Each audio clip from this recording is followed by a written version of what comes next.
bonjour, vous l'avez compris, c'est ma douce brise matinale soins capillaires. Voilà, j'ai enlevé ma coiffure protectrice. Je peux vous assurer que mes cheveux étaient souples comme jamais. En attendant, ben, c'est hydraté et j'ai mis donc un soin conditionnaire et j'attends 1 heure du temps autour d'un très bon café. J'allais dire une très bonne pause café. On se réveille le matin en courant, on court déjà dans nos pensées. Et ce matin, c'est ce qui allait se passer, quoi. À un moment donné, j'ai posé mes pieds par terre et je me suis dit, mais attends, Brigitte, arrête. Arrête de courir. Prends soin de toi aujourd'hui. Prends soin de toi. Prends soin de tes cheveux. Prends soin de ta peau. Voilà, prends soin de toi moralement, mentalement. Et ça fait juste un bien fou. Alors, je vais prendre ce temps où j'attends à ce que, voilà, les produits imprègnent bien mes cheveux. Je prends un bon petit café. Je vous parle pour le moment.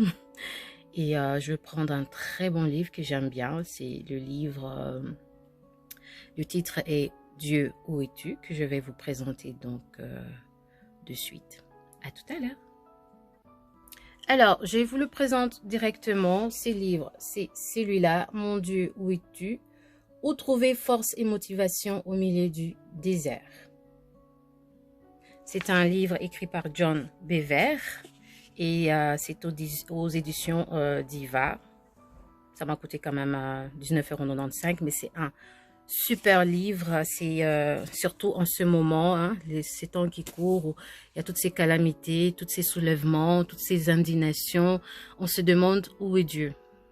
Oui, il y a des moments dans ma vie que j'ai traversé et je me demandais, mais Dieu, où es-tu? Où es-tu? Et il y avait toujours cette petite voix qui me disait, ben, je suis là. Parce que vous devez savoir que le désert est un symbole. Dans le désert, il n'y a pas d'eau. C'est la sécheresse totale. Il n'y a aucune provision. Il n'y a que du sable à perte de vue et du soleil qui vous tape sur la tête. Et vous vous demandez, qu'est-ce qui peut bien ressortir du désert? Mais beaucoup de choses, beaucoup de choses. Si vous regardez les pays arabes, dans les pays arabes, ils sont riches. Ils sont riches pourquoi? Parce qu'il y a du pétrole. Et ce sont des gens qui avaient compris le principe du désert. Le désert, ça te donne l'impression qu'il y a, en fait, rien n'est fructueux. Mais regardez les Émirats, regardez tous ces pays-là d'Orient, qui sont prospères. Et pourtant, la plupart sont vraiment bâtis dans les déserts. C'est pour dire que dans les déserts, il y a plein de richesses insoupçonnables.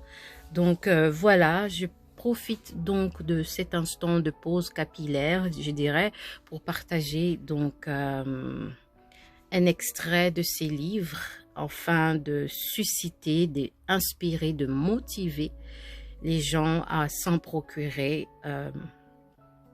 Moi, je pense que c'est une question que beaucoup de gens nous posons. Nous posons cette question-là, je vous assure. Même les plus grands des athées se posent la question. Quand il y a des calamités, quand il y a des problèmes comme ça dans le monde, on se demande où est Dieu. Et moi, c'est que moi, je réponds souvent à ces personnes-là. Où est-ce que toi, tu l'as mis? Donc voilà, c'est parti pour un extrait très édifiant. Allons-y. Alors, un jour dans le désert, Dieu a envoyé Moïse demander au peuple de se consacrer. Alors, l'histoire se passe dans le désert. Moïse vient de libérer les enfants d'Israël de l'emprise de Pharaon. Ils se retrouvent maintenant dans le désert. Et voilà, donc Dieu demande donc à Moïse, bon voilà, je vous ai libéré, va dire maintenant au peuple de se consacrer. Car il allait venir au mont Sinaï pour leur parler, comme il avait déjà fait auparavant. Je continue la lecture donc. Il avait parlé à Moïse, mais le jour venu, quand le Seigneur apparut dans une splendeur magnifique et dans toute sa grandeur, le peuple n'a pas été à la hauteur. Tout le peuple observait le tonnerre, les éclairs, le son du corps et la montagne fumante. À ce spectacle, le peuple tremblait et se tenait dans l'éloignement. Ils dirent à Moïse, « Parle-nous toi-même, et nous t'écouterons. mais que Dieu ne nous parle pas, de peur que nous ne mourions. Ils ont plaidé auprès de Moïse. Toi, parle à Dieu pour nous et répète-nous ce qu'il dit, et nous le ferons. Là, l'auteur a paraphrasé. Montrant ainsi une nouvelle fois leur désir égoïste de recevoir les bienfaits de Dieu sans avoir de relation avec lui. Ils avaient sans doute de bonnes intentions, ils voulaient garder la parole de Dieu, bien entendu, mais sans une relation intime avec lui. Ils en étaient incapables. Les Israélites voulaient des réponses à leurs problèmes plutôt qu'une relation. Alors devinez quoi? Dieu leur a donné les 10 commandements. Mais cela n'a pas corrigé les problèmes non plus. De génération en génération, les gens se sont montrés incapables de garder ces commandements. En notre génération actuelle, combien d'entre nous, avec les meilleures intentions du monde, s'efforcent de garder les commandements de Dieu? Nous faisons des vœux et des promesses que nous ne tenons pas jusqu'à en être accablés au point de ne plus pouvoir prier. On peut alors se tourner vers un pasteur, un époux, un ami ou un blogueur qu'on aime en espérant arriver à s'approprier en quelque sorte leur recherche de Dieu et la faire nôtre pour améliorer notre relation avec lui. Nous essayons de garder la parole de Dieu, ses commandements, comme les enfants d'Israël, sans entretenir des relations vivifiantes et personnelles avec lui. Comme dit Jésus dans Jean, « Celui qui a mes commandements et qui les garde, c'est celui qui m'aime. Celui qui m'aime sera aimé de mon Père.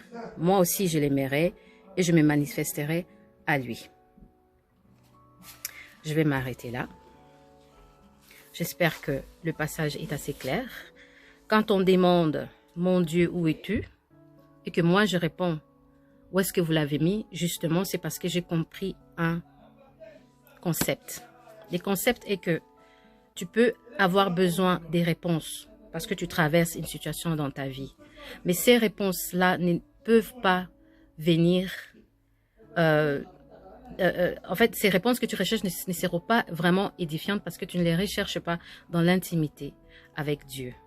Dieu n'est pas un concept qu'on s'imagine selon notre perception de la vie.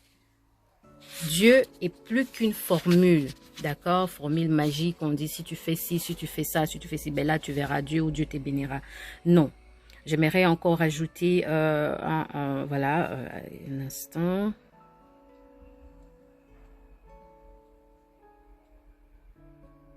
Voilà, alors la bonne nouvelle pour nous tous, c'est que rien ne nous empêche de nous repentir et de changer l'état de notre cœur. Nous pouvons arrêter la revendication à un instant et nous mettre en quête d'une relation sincère avec Dieu au lieu de nous servir de lui comme d'une ressource. Ainsi, Dieu peut nous envoyer au désert par amour. Le désert, c'est un lieu où Dieu veut entrer dans une relation intime avec toi. C'est un peu comme s'il shut down toutes tes ressources, en tout cas tout ce à quoi tu t'es fié jusque-là. Ton argent, ton mari, ta femme, tes enfants, ton travail, tout ça là est shut down. Et Dieu recherche ton cœur. Dieu recherche, en fait, il veut que tu viennes à lui tel que tu es. Mais non, tout ce que nous trouvons à dire, c'est que non, écoute, je n'ai pas à manger, je n'ai pas un travail, Dieu ne répond pas à mes prières, je ne comprends pas pourquoi depuis si longtemps. Après, vous allez dire, mais est-ce que Dieu a vraiment besoin de me mettre dans cet endroit désertique juste pour parler à mon cœur? Ben, il est souverain.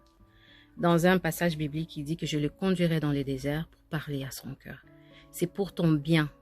Ton enfant, tu l'envoies à l'école, il apprend, à un moment donné, il doit faire ses devoirs. Et quand il fait ses devoirs, ben, on éteint la télé, on éteint tout, on s'assoit face à face avec son enfant, on l'aide à faire ses devoirs. Dieu, c'est un père aimant. Quand il envoie quelqu'un dans le désert, je continue à dire que le désert, c'est vraiment symbolique. Le désert peut être une situation où tu n'as personne à qui te fier. Tu te retrouves dans une situation, même émotionnellement, tu n'as pas un soutien moral et tu te demandes, mais merde, avec tout ce que je suis en train de vivre, excusez-moi, tout ce que je suis en train de vivre, je n'ai aucun soutien de personne. En ce moment-là, Dieu frappe à ta porte. Il frappe à ta porte. Il a la solution à ton problème. Mais il ne veut pas juste te donner la solution. Il veut... En fait, c'est un peu comme... On dit, l'adage qui dit, je préfère mieux t'apprendre à pêcher le poisson que te donner le poisson. C'est ça en fait. Et sans l'intimité sincère avec Dieu, il y a des solutions qu'il pourra peut-être te donner, mais tu ne sauras pas les garder. Dieu peut te donner un travail aujourd'hui. Ouais, je manque du travail, je manque du travail. Dieu, donne-moi du travail tout de suite. Je veux du travail. Dieu, je veux la paix. Je veux la paix dans ma vie. Dieu, je veux me marier. Ou Dieu, je veux faire ci. Ou Dieu, je veux faire ça. Il peut te le donner. Mais la question est-ce que tu vas arriver à le garder? Peut-être même que s'il te donne, cela te détruira. Alors, il t'envoie dans un lieu désertique. Et je parle encore que c'est un symbole. C'est vraiment un endroit où ce que tu cherches là, tu ne trouves pas. Juste parce qu'il veut t'apprendre quelque chose. Alors, en ce temps de calamité, de pandémies, de meurtres, de soulèvements, de violences, on peut bien se poser la question où est Dieu, mais il n'est pas loin. Il est justement devant la porte et il est en train de frapper. Ça, c'était l'instant lecture, pause, café que j'ai préféré partager donc avec vous. Dites-moi ce que vous en dites dans mon chit-chat. Qu'en dites-vous? Je vous retrouve tout à l'heure.